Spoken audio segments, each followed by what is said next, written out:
Yes, sir. Good morning, all of you. Yes, So sir. today we are going to discuss this part. Tax planning is concerned with some specific areas of business. So I will be sharing with the relevant slides right now.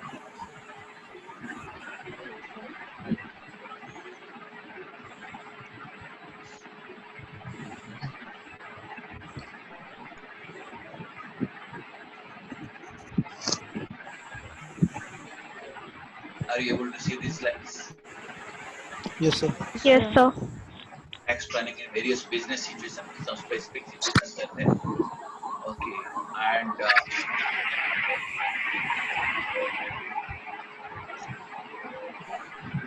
we see the syllabus. Yes, sir. I will look at the syllabus. Yeah. So we have covered up to this capital gain and tax planning. And tax planning relating to new industries, export oriented units, all this. Unit 3 and Unit 4, both of these we are planning to cover today. Unit 3 and 4. But practically, it appears, as you can see in the syllabus, it appears there are 2 units are there. Practically, there is nothing. All this thing has already been abolished long back. Maybe 6, 7 years back. 7 years back, these are the major issues. But right now, these issues are not there. Tax planning for new industries, this aspect you will be learning. Tax planning for export oriented units, there is nothing like this. Since assessment year 11, 12, export units benefits are already closed. Holding company, subsidiary company, normal things.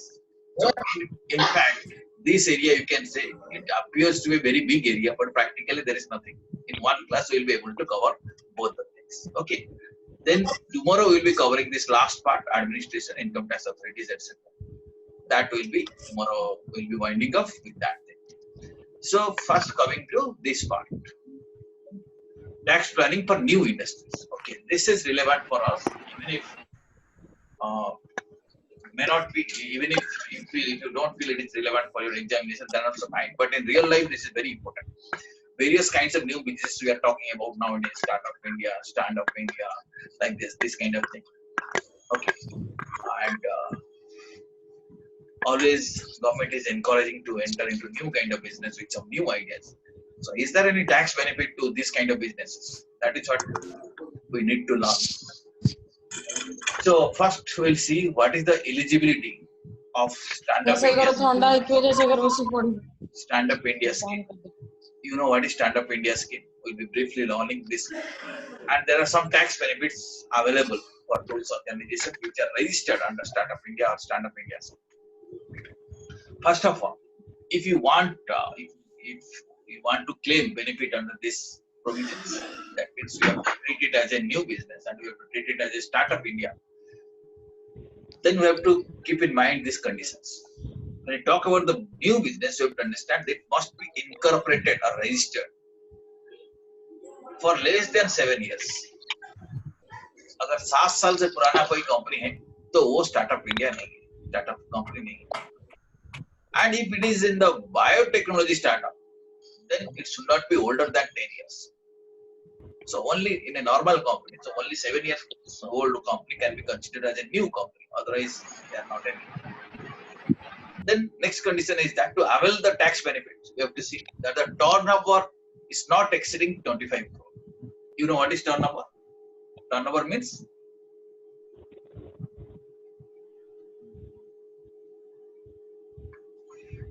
what do you understand by turnover?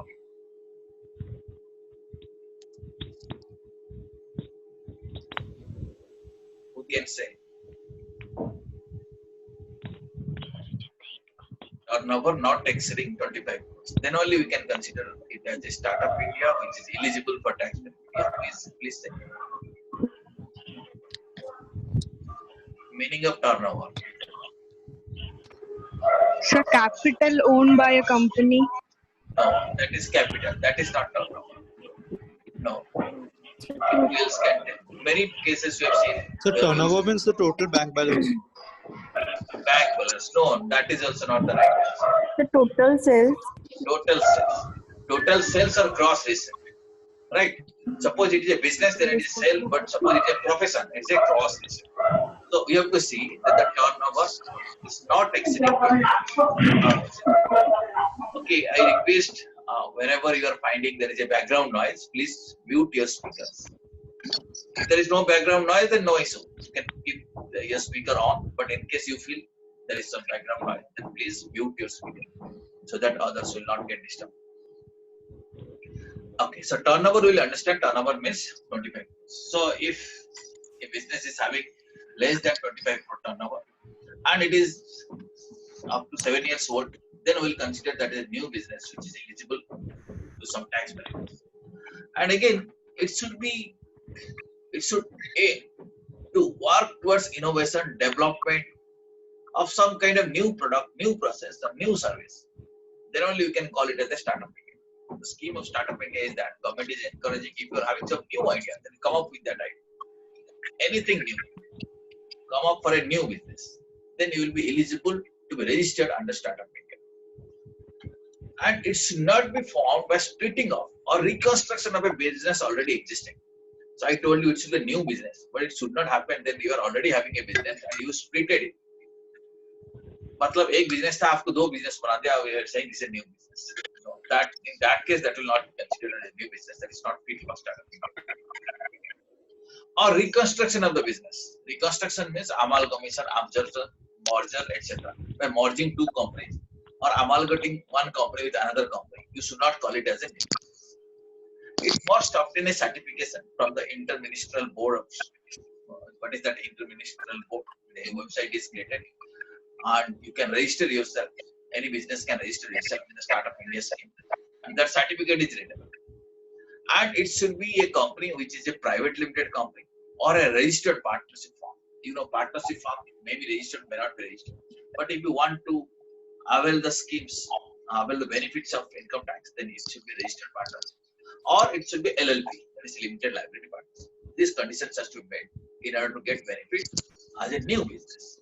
Okay, this is the website I am showing you. As you can see, this website, what is written here? Can you read it here? Startup, hashtag Startup India. Yes. Startup India.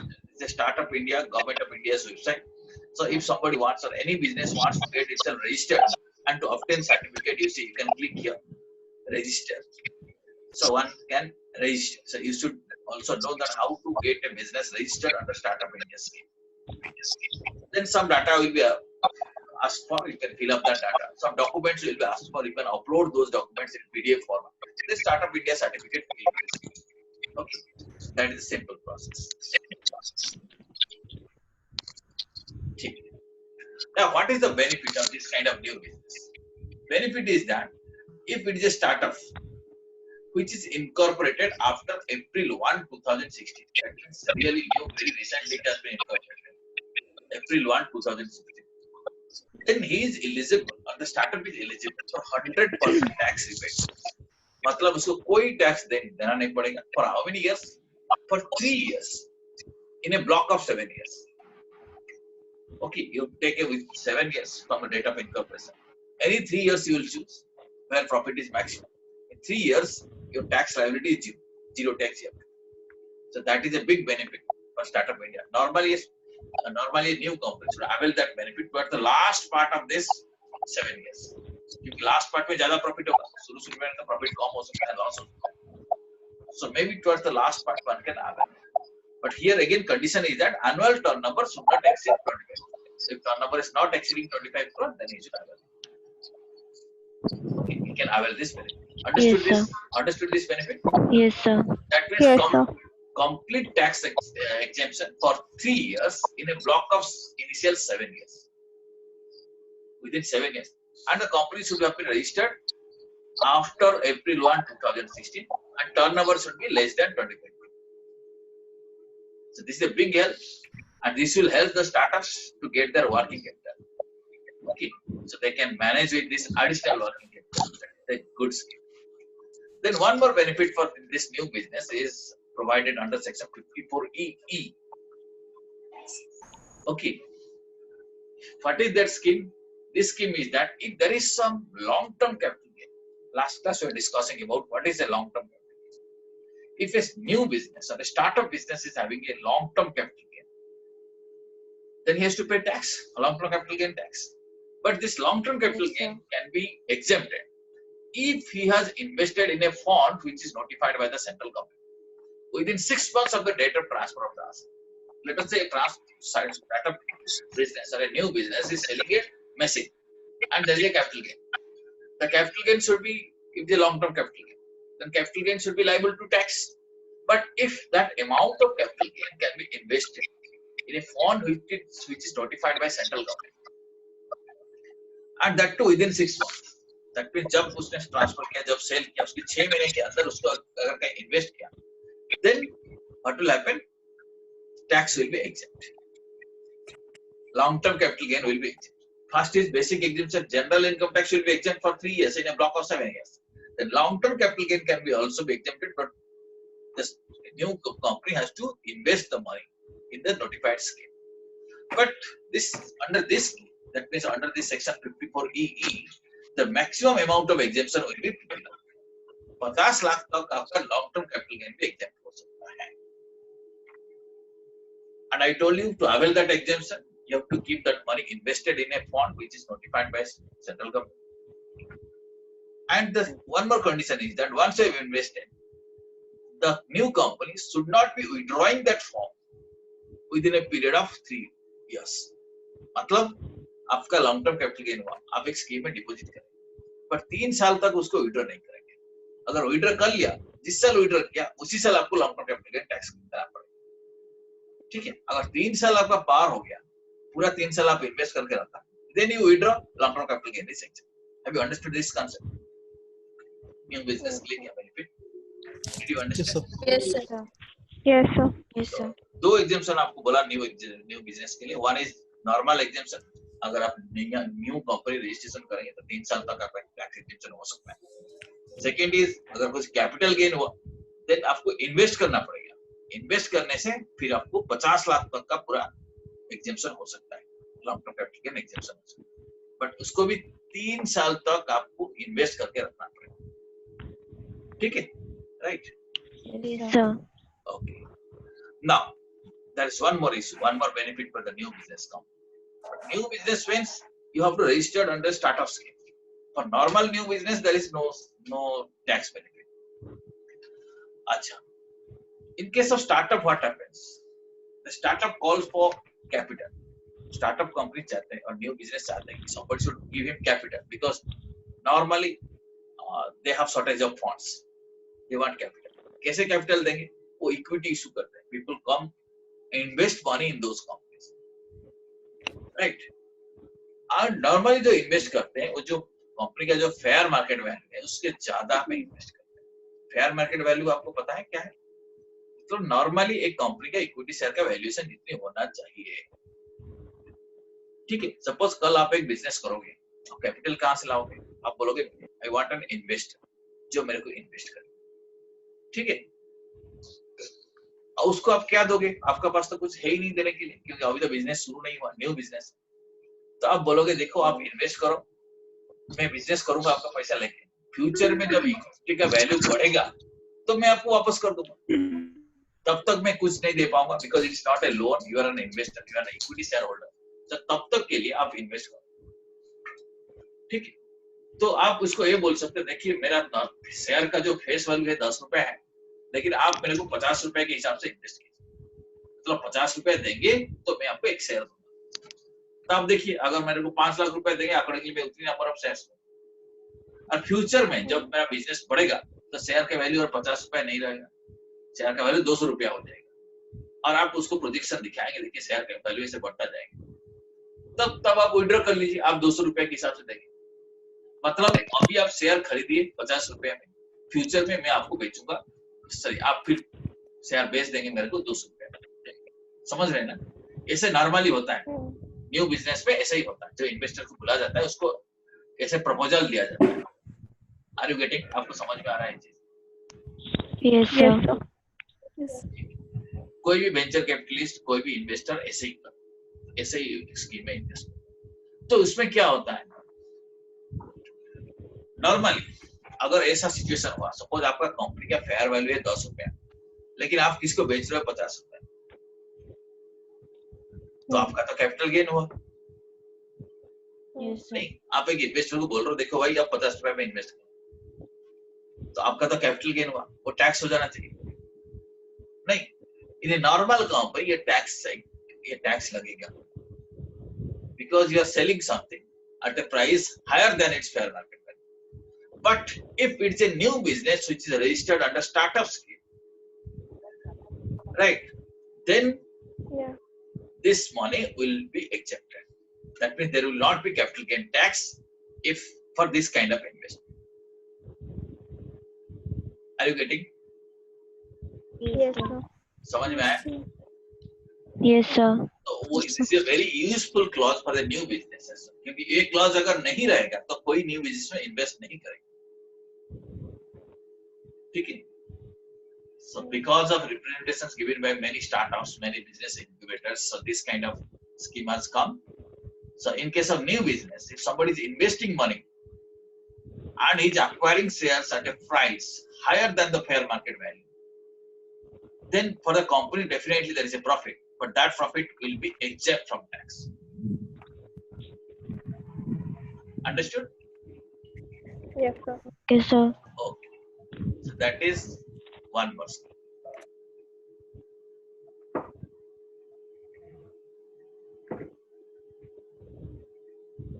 Okay. Now one more scheme relating to again long-term capital gain of the new business or startup business sector. So capital gain में आपको बताया था there are some specific sections. इसमें exemption है, कल आपको बोल रहा था 54E, 54GB. This is one more section. 54GB is one more section. इसमें क्या होता है? Suppose any individual or HUF जिसका long term capital होता है, ठीक है, who is having a long term capital gain by selling a property, that too residential house. इसका मतलब suppose you are an individual, is it not? Are you an individual or not? Yes, sir. Let us Yes, say sir. you are selling a residential house property. Suppose आपने आपका घर बेचा and there is a long term capital gain. Okay, suppose आपका घर है तो घर आपको बेचा 80 लाख रुपए में and your indexed cost of acquisition, indexed cost of improvement is 60 lakh rupees. So there is a long term capital gain is 20 lakh. ठीक है?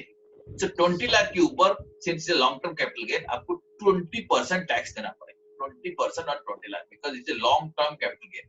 कल आपको बताया था long term capital gain में 20%, some cases 10% हो सकता है। चलो मान ले ये 20% मान लेते हैं एग्जाम्पल हिसाब से, राइट। So 20% आपको टैक्स देना पड़ेगा, बट वो 20 लाख जो प्रॉफिट हो उसको आप एक काम कर सकते हो, स्मॉल और मीडियम एंटरप्राइज में अगर इन्वेस्ट करोगे और एक स्टार्टअप कंपनी में अगर इन्वेस्ट करोगे तो आपका इनकम टैक्सेबल नहीं हो। So this is one more way to encourage people to invest in new businesses or invest in small and medium sector enterprises. So this is section 54B. It says if there is a capital gain which is obtained by selling of the residential house by individual HUF, if this is invested in small and medium enterprises and also in startups and new business, there will not be any capital gain. Okay, understood? Yes, sir. This is one more benefit.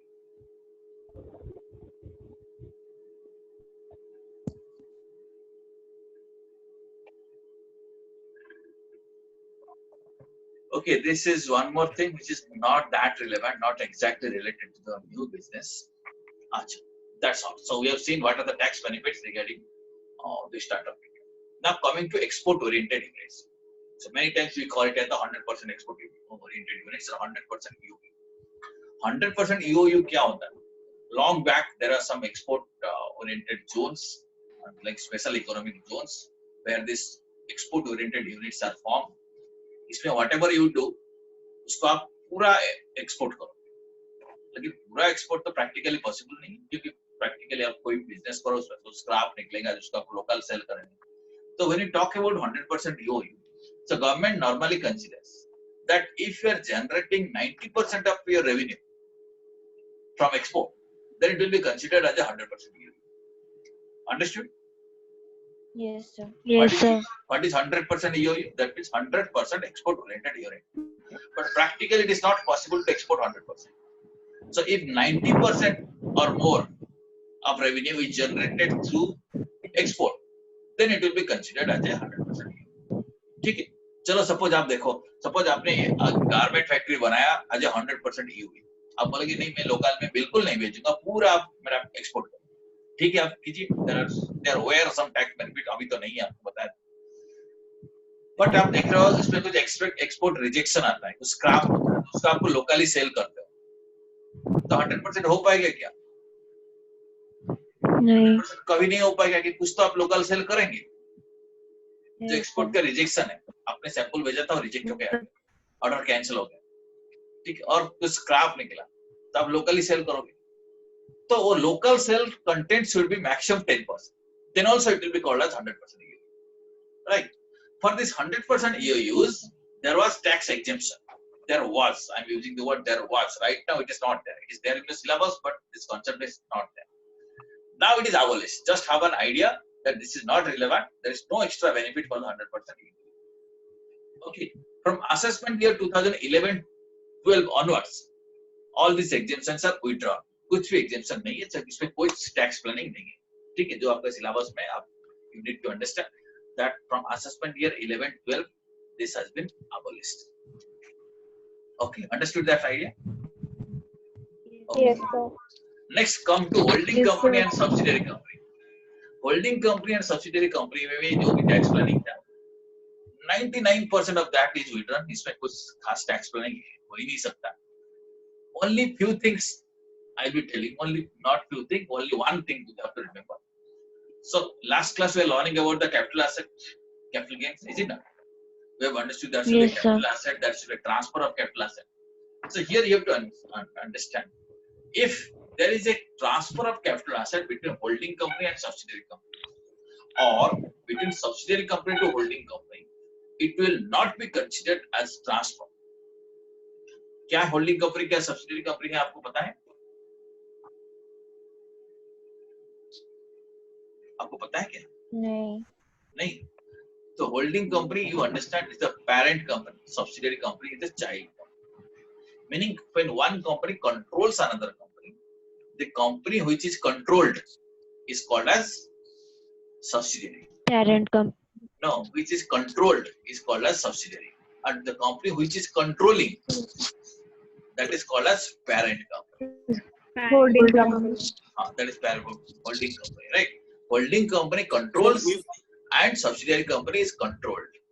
अभी question आता है कैसे company को control करेंगे? So this situation arises in case of acquisition or merging.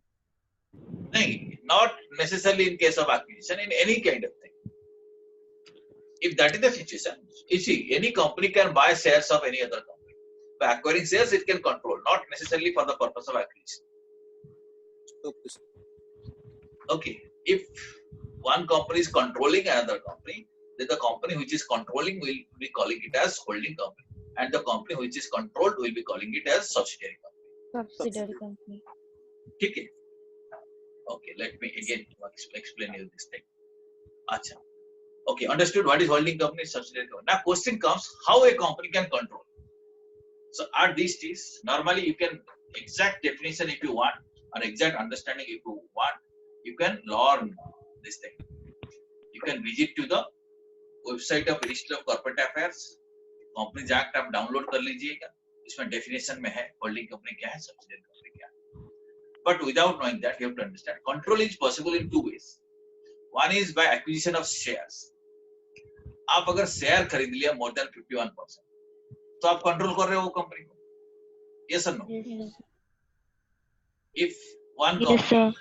company has purchased and acquired more than 50% of the shares of another company, then definitely that company is controlling the other company. Because वो जब भी वो company का representative जाएगा meeting में, board meeting में, general meeting में, कुछ भी मीटिंग में, so जो वो बोलेगा, अगर वो बोल दिया तो that is accepted, because कोई भी वोटिंग होगा उसका तो 50% से ज्यादा है, that will be accepted.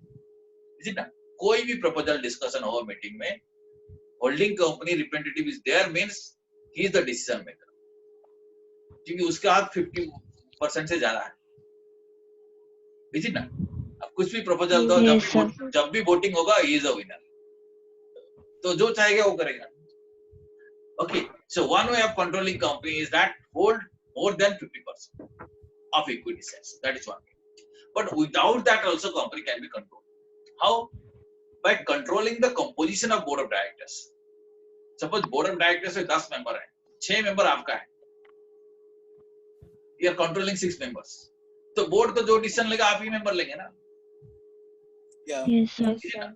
So there are two ways of controlling this company. In the both the cases, controlling company will be called as holding company, controlled company will be called as subsidiary. Even without any shareholding. Okay, let us say board of directors is controlled by you. Still, you can have a holding company. Understood? Yes, sir. Yes, sir. Right? Understood? Yes, sir. So that is possible. Yes, sir. So here question is that the tax planning relating to holding company and subsidiary company is that if there is any transfer of capital asset between holding to subsidiary and subsidiary to holding, that will not be considered as transfer. Consequently, there will not be any capital gain. Okay. So if you feel if you transfer this particular asset to another company and it will invite a substantial amount of capital gain, तो आप ऐसा कर सकते हो, उसको holding और subsidiary किसको convert कर दो, तो आपका कैपिटल गेन सेव हो जाएगा. Understood? Yes, sir. Yes, sir. Okay, so that is the only, you can say that is the only benefit. Otherwise, कोई खास tax planning इसमें हो ही नहीं सकता. आपका syllabus में है because this is already been outdated. अच्छा. New projects, infrastructure like power, telecom, incentives for new project. Let me tell you, कोई खास tax planning इसमें नहीं है. Except जो आपको list दिया था मैं income and जो PGBP में, there are some expenditures I have told you. That is common to all companies. Sif, only difference is that in case it is power sector, there is an option to have a straight line method of depreciation at a different rate. That is the only difference. Otherwise, कोई difference ऐसा खास नहीं है. Incentive to new projects जो startup India का है, the same thing is applicable. ये आपका syllabus में है, लेकिन इसमें और कुछ नहीं है. Power sector में सिर्फ depreciation rate different. Okay, now coming to tax planning for foreign companies, foreign collaborations, foreign technicians, etc. इसमें भी जो भी benefit था, most of them are withdrawn और कुछ भी benefit खास नहीं. First, you have to understand all this kind of dealing with foreign companies. There is a agreement which is called the DTA, that is Double Taxation Avoidance Agreement.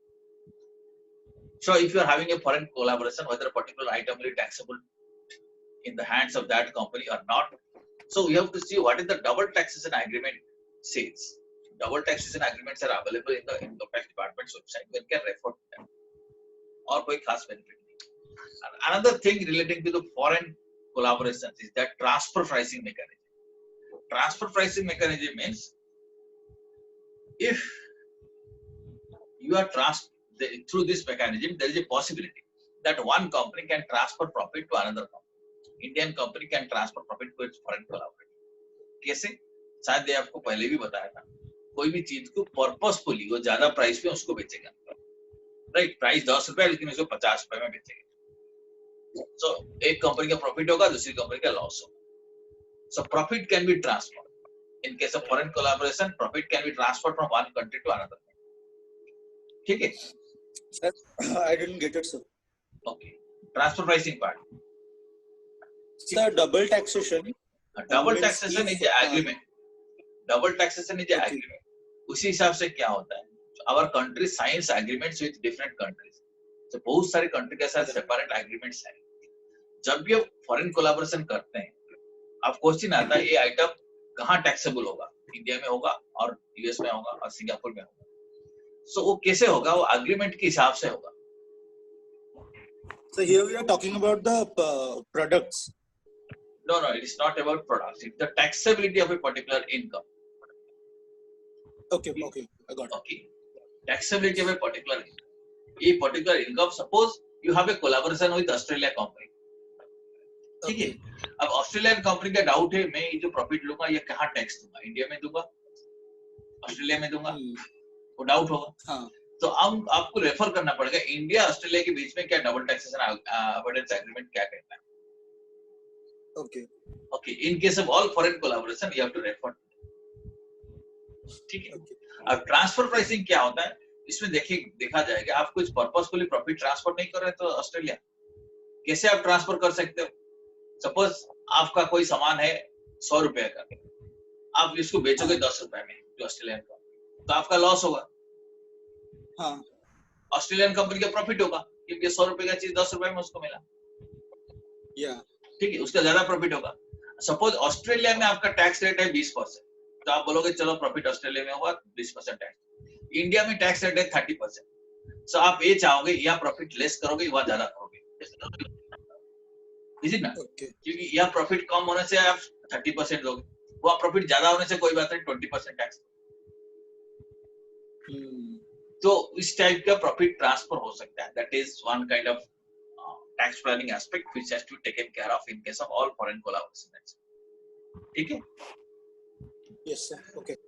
Now coming to amalgamation and merger. Here two companies join hands, two companies gets merged together. Here some tax plannings are possible. First tax planning I told you regarding to So capital. amalgamation and merging is both are same. Under Income Tax Act, amalgamation, merger, reconstruction, all absorption, all are same. Okay. Under Income Tax Act, I refer. But if you want to understand technical meaning of amalgamation and merger, they are different.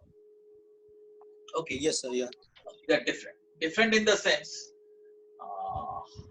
Let me again take it. This thing. Suppose there is a company. What's your name? Sanjeev, sir. Sanjeev, you see, suppose there is a company A and there is a company B. Okay, Yes, sir. right. So there is a possibility that B is getting amalgamated with A. मतलब B आया A के साथ amalgamate किया, एक business चलाया. The new company is A. Okay. That is the scheme of amalgamation. And what is merger? A company is there, B company is there. Both of them joined and started a new company AB. Okay. Yeah. That is merge. That is called as merge. Merger. Okay. Yes, sir. Similarly, absorption is also kind of amalgamation. A company absorbed company B. Okay. And business is running in the name of A. That is also Yeah. kind of amalgamation. Okay. So that is the technical meaning. But under Income Tax Act, Income Tax law does not distinguish the difference between amalgamation, merger, acquisition, absorption, all these things. Under Income Tax Act, all these processes are called by one single word, that is called as a reconstruction. That means you are reconstructing the business. So all kind of reconstructions have similar kind of tax treatment. Okay. Okay. So under amalgamation, first benefit is that exemption from capital gains. जैसे आपको बोला था, if there is a transfer of capital asset between amalgamating and company and amalgamated company, there will be some tax benefit. Okay, so that is one simple tax benefit. Plus, in addition to that, some other tax benefits are there.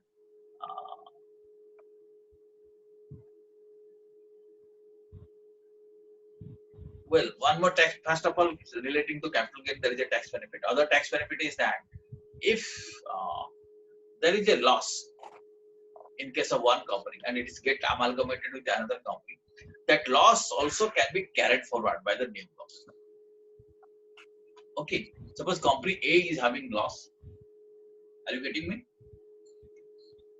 Yes, sir. Company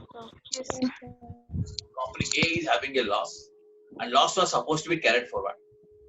But A is getting merged with B, so now company AB Limited has come. AB Limited can also carry forward that loss. This is one additional benefit.